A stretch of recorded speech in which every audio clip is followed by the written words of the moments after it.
So hi guys, this is actually same morning, about 20 minutes after I recorded the other video about building a listening worksheet. I was just going to show you the progress that I've made. It's not finished.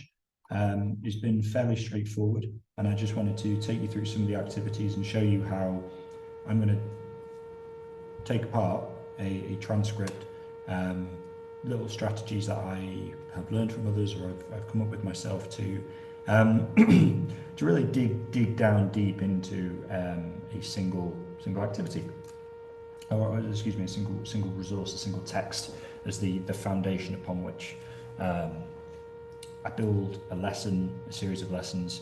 Another very accurate metaphor is the ingredients with which I use to cook. So, starter activity. Most of the text is from the textbook. The pictures are from the textbook. My job is to edit, curate, simplify, streamline, summarize, whatever, make it more accessible to my students. The textbook is a good resource at the end of the day, but sometimes it's inappropriate. Mainly I find because it might have 1, 2, 3, 4, 5 activities on a double page spread, and there are just gaping chasms in terms of cognitive science between each activity. Things that should be there, need to be there, but realistically, you're not going to be able to have 6 topics with that amount of content in a book that thin. So it goes back to what I said earlier about the idea that one term's work really, cognitively, if we're looking at the science and looking at what it really is learning, should be a lot bigger. Should fill a long period of time is what I mean. So we've got to match words to pictures. I haven't got the translations in yet. Okay, so excuse me. You'll see here I've put double columns. It's just, gosh, sorry. Right. I just find double columns is a great way to simplify the layout. Okay, so I'm just going to leave myself a little note there, just so I remember it. So the translations need to be done, but we've got the words to pictures. Now, if I was creating a worksheet that was self-learning, I would need to include the answers, maybe at the end. And I will probably do that, but just so you're aware. Activity 1, read the transcript aloud. Fairly straightforward. We've got six phrases: Claude, Melanie, Simba, and so on. Where are they from? What do they think about the environment and the solutions to it? So we just read this transcript aloud once or twice. And then, here's another little tip that I get my students to do in the class. I get them to read it aloud quietly to themselves. So before I get them to read it to their partners, especially if it's a giddy class, calm down, quiet, read it to yourself. Even if you're just mouthing the words, whispering it to yourself. And there's another 2 repeats. Read it, mouth the words to yourself, and now whisper it. And it's different. I can't emphasize enough that slight differences with the same resource, it gets past the filter. Students don't mind. They really don't seem to mind if the activity is ever so slightly different, if there's genuine repetition there. So then they mine it for difficult or unfamiliar vocabulary. Then activity 3, we're reading the flipped transcript, so you'll notice it's now 1 through 6. I might take away the numbers so that they don't realise, to check their understanding of vocabulary. So the vocabulary that they've done here, I use the opportunity to repeat the transcript in a different order. So again, slightly different, similar, but different. And as I go through, I'm checking the vocab. What did you think of this word? What does this word mean? What's this phrase? If you've got a motivated and engaged class, maybe they're putting their hands up and they're offering their ideas, their translations, etc. Activity 4, find the French expressions. Now, again, I'll just put that in yellow to remind myself this is an unfinished worksheet, but I'll put a bunch of French expressions from this here. Probably longer phrases, because if we've had a mining activity, we're all dwarves with pickaxes in the language classroom, I will probably make it again ever so slightly different by including longer phrases.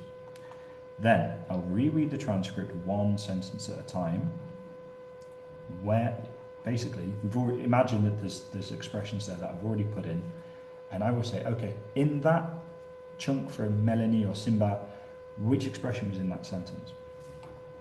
Oh, this one, sir. Okay, and what's the translation of it? So we get in the pupil participation. Activity 6A, 6B. Reading the transcript again. Stopping. What's the next word? And I might do that twice, and the second time I'll have a pattern. Activity 6B. I will read aloud, but I will not say all of the transcript. What I will do is, let's say, je viens de France. J'habite près des grandes villes.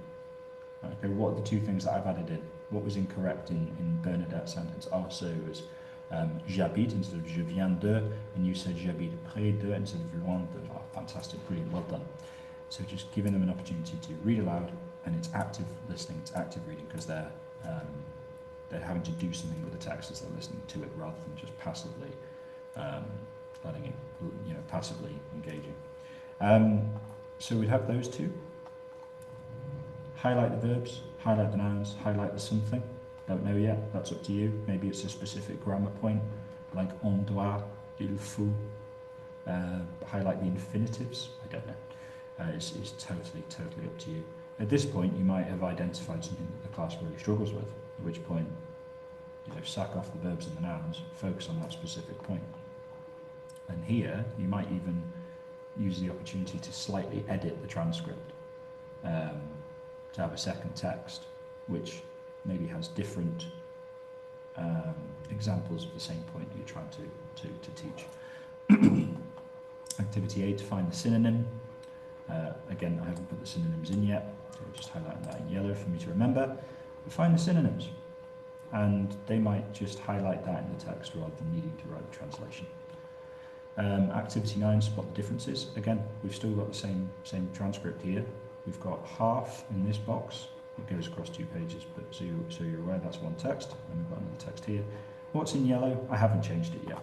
And certainly with A1, A2, and possibly even B1, on the CEFR, you need 4 or 5 changes, if that, in such a text, maybe even just 3.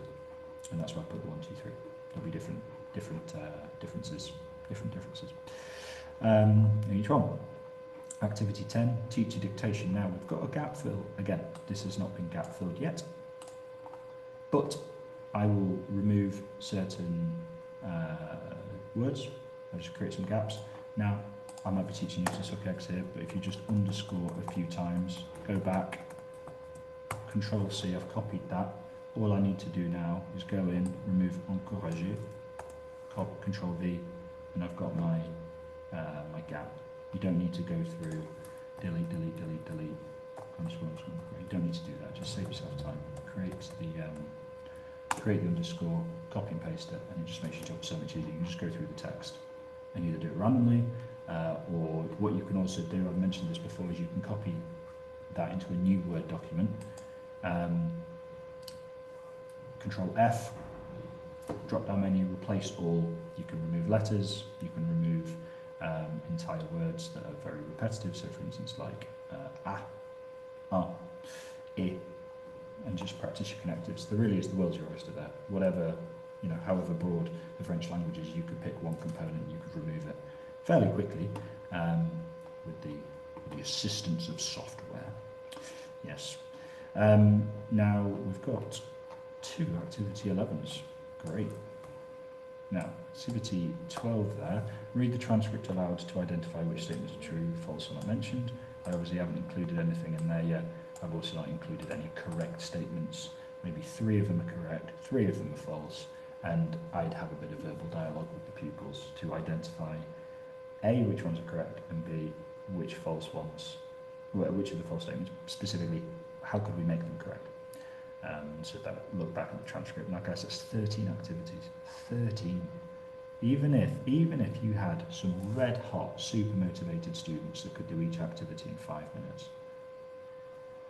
that's over an hour of language, of quite intense language manipulation activity. I promise you, at the end of that hour, if you have managed it appropriately, you've injected energy and you've kept them on task, kept them motivated, you've explained why we're doing this, they understand from the get-go, this is not boring repetitive stuff, this is helpful repetitive stuff, you've got an hour.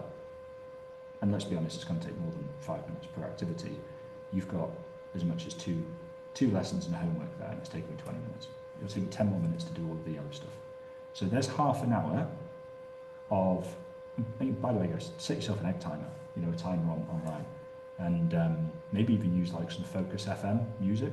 Like spend that half an hour intensely, like 30 minutes of quality work. Promise you it's very, very productive. There you go guys. I can't really spell out how valuable these sorts of progress points have been for me, but there's a listening worksheet, 2 lessons and a homework, and 1 text. Just a little bit of creativity, diving in, really plunging in, down, elbow deep, wrestling with the material, even just a simple transcript. I mean, let's just a quick point. Let's see how many words. Well, we've got 105 words there. We've got 149. So that's half that, because half of it, let's be honest, is from here, if not more. You've got 200 words. That's 200 words. If you had a sentence builder and you created a 200 word text in 5 minutes, if that, or you've got some super good linguists in years above or in that year group who have already written the texts for a writing assessment, save yourself unnecessary prep and time and stress. Okay? All right, I'm hopefully going to do another listening worksheet, so like a 1 of 3 series with this later on, just to go through and explain, how all of this comes together when it's finished, and maybe even give it to my students and give you some feedback on, post-battle feedback on what it was really like. But, because there might be some things that I think in principle and in theory are awesome and they just don't work. Maybe that's contextual, maybe that's a broader principle. Let's find out. But I hope that was helpful, guys, and I hope you have a great rest of the day. Goodbye.